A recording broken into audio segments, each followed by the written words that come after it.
In the past 14 years, the MCU has built themselves up as a powerhouse when it comes to the box office, and in doing so, they have created one of the most exciting, engaging, and at times frustrating fandoms to be a part of. With so many great characters and entertaining storylines, you can't help but enjoy the ride that Kevin Feige and the MCU take us on. In recent years, Marvel Studios has not only controlled the big screen, but has begun to test their luck on the small screen as well. With what started off as a 3-show test run has quickly skyrocketed into much more, with some of these shows being great and some being okay, depending on who you ask. The problem with a lot of these shows isn't that they are objectively horrible. Even in the worst ones, there are things to love. The main problem seems to be the lack of expanding the greater universe, or to put it simply, most of them lack substance. At the time of making this video, there are 9 MCU Disney Plus shows, which include WandaVision, Falcon and the Winter Soldier, Loki, What If, Hawkeye, Moon Knight, Miss Marvel, She-Hulk, and just for the sake of inclusion, the I Am Groot shorts. So with 9 shows that account for over 37 hours of content, we as fans are feasting when it comes to this fandom. Now don't get me wrong, I love being able to explore the small scale events with new characters, and getting to see them on a more personal level is great. I would even go as far to say that I have enjoyed every MCU show, on different levels of course. But the success and popularity of these shows has been all over the charts, with WandaVision being praised by the awards, and on the other side of that spectrum we have She-Hulk getting review bombed and criticized heavily online. Now whether you're a fan of these new additions or not, there's no denying that the production quality of some of these shows is just much better. Now I do say that I have enjoyed all 9 of these shows, but I would actually say that only 2 of these shows have truly been something great. Those 2 being, of course, WandaVision and Loki. While the other 7 entries have had fun moments and great new characters, overall the story is lacking. WandaVision and Loki deserve to be on their own level when looking at the Marvel Disney Plus shows. While WandaVision is great, I think Loki surpasses it on many levels. And I did want to make this distinction here because WandaVision was truly something special. The arc of Wanda, the overarching mystery of the show, and what it did for the MCU fandom as a whole cannot be overstated.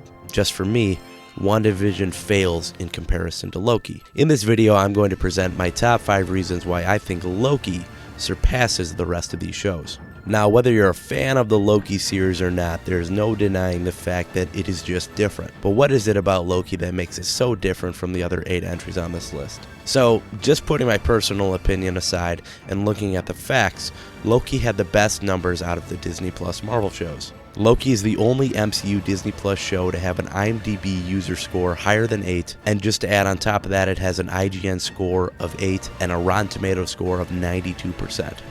Loki also holds the MCU streaming record with 5.23 billion minutes watched, beating out the rest of the Marvel shows and coming just short of The Mandalorian's first season, which sits at 5.42 billion. So yeah, Loki was popular, but what about it makes it so great? Here are the top 5 things that Loki did right.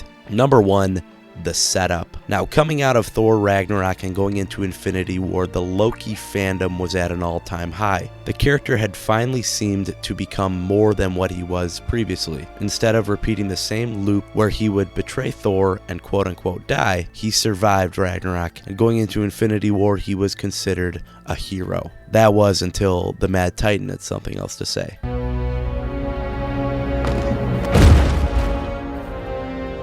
No resurrections this time. Loki's death was heartbreaking, but then, the next year, Avengers Endgame came out and changed everything. Avengers Endgame not only found out a way to resurrect the God of Mischief, it spun the events that take place over the Loki series into motion. It was essentially a backdoor pilot in the biggest movie of all time. That in and of itself is going to bring viewership to the show and create a premise that I am instantly attached to. The hook is there. Already before this series had even started, it built intrigue around the premise of the show. The number 2 reason is the characters. To me, characters are the most important part of any story. If your story lacks great characters, then you simply won't succeed. Not only do I think that Loki's characters are great, I think that there isn't a bad one in the bunch. Every character in this show has depth, starting with our main character from Loki, to Mobius, to Sylvie, to Ravonna, to B-15, and even the other variants of Loki in episode 5. Every character feels real, and not to mention the relationships that these characters have with each other hit on all levels. Owen Wilson plays Mobius to perfection, and he is easily my favorite new character of Phase 4. You know where I go if I could go anywhere? Wherever it is I'm really from. And wherever I had a life before the TVA came along. Maybe I had a jet ski. That's what I'd like to do. Just riding around on my jet ski. Prune him. Number 3, the pacing. With a lot of the Disney Plus shows, pacing really seemed like an issue. Even with great shows like WandaVision, you still have the first few episodes that get off to a slow start for the series as a whole, but this is not the case with Loki. Loki gets going right from the beginning and establishes so much lore and world building, it really makes every episode feel important. And I'd say even the worst episode, episode 3, Lamentus, still plays much better on a rewatch. On the first viewing, it may seem that this episode is just, as people say, filler. But in hindsight, it does what the show needed to do, and it establishes the relationship between Loki and Sylvie, which will be essential moving forward with the rest of the show. So episode 3 might have felt like a bog in the middle of the season. It was essential and needed to happen. And episode 5 for me is easily the best hour of Marvel television. You led the wolves to our door. We prefer snakes to wolves. I've eaten both. They die just the same. Apologies, my liege. I betrayed you, and now I'm king. About that. You can't be serious. Come on. What did you expect? Number 4, the world building. With all the new concepts, the ideas of the multiverse, the organization that is the TVA, the idea of variance, time travel, and the handling of glorious purpose in this series, it just has so much interesting new concepts for me to grab onto as a viewer.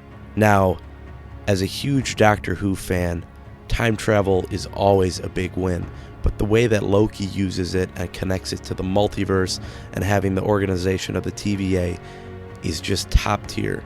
These new concepts allowed for the show to feel much bigger and bolder than the rest of the entries on this list. Now, Hawkeye was fun to see Clint and Kate's little side adventure in New York. It doesn't even compare to the massive scale event that this show is. The world building that Loki does makes it feel super important, which a lot of the other entries lack. Because if you think too hard about where any of us came from, who we truly are, it sounds kind of ridiculous. Existence is chaos. Nothing makes any sense, so we try to make some sense of it. And I'm just lucky that the chaos I emerged into gave me all this. My own glorious purpose. Number 5, the villain. Weak MCU villains is nothing new, but the shows are no exception. Most of these villains really lack depth and are very forgettable. But Loki not only has a great villain, it introduces the new big bad of the Kang Dynasty. Jonathan Majors' performance in episode 6 carries the series alone. Disguising Kang as the Timekeepers was such a smart narrative choice, and when that ultimate Kang reveal happens, every single fan was satisfied. Legit, if Avengers Kang Dynasty is just Jonathan Majors monologuing for a whole hour, I'm on board. The Kang reveal was not only great for the show, it also established the big bad that's going to be wreaking havoc on our Avengers, starting with poor old Ant-Man in Quantumania. R.I.P. Scott Lang.